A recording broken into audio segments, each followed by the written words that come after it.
Супер, аз пък бързам да ви пусна последното видео за деня, което е с певицата Ирена Ангелова.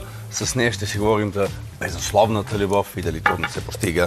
Веднага това видео да видим сега, докато още сме в... Брали сме се тук по повод новата ти песен "Благодарение на теб". Песента се появи като подарък и тя е вдъхновена от хората, за които я направих. Имаха 50 годишнина от сватбата. Той беше българин от известната група Абритус, а тя е дъчанка.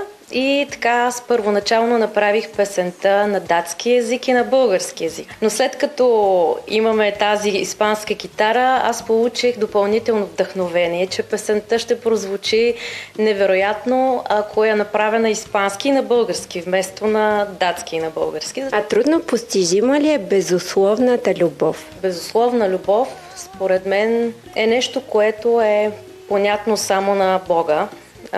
И ако човек така е по-отворен, по-удохотворен, той неименуемо ще бъде способен на такава любов, на такава мъдрост.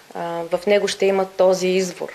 Това всъщност е едно от посланията в песента "Благодарение на теб" или "Грасия са ти". Пътуванията не са ти чужди, дори доколкото знам, живееш от 20 години на Скандинавския полуостров. Колко е добре, когато ходим в чужда държава, да опознаем традициите и правилата там и задължително да ги спазваме. Аз се чувствам интегрирана в този свят, където живея Скандинавския полуостров, и това означава, че се чувствам част от това общество, като култура, като маниери, като начин на мислене, като хумор. Много е важен хумора там.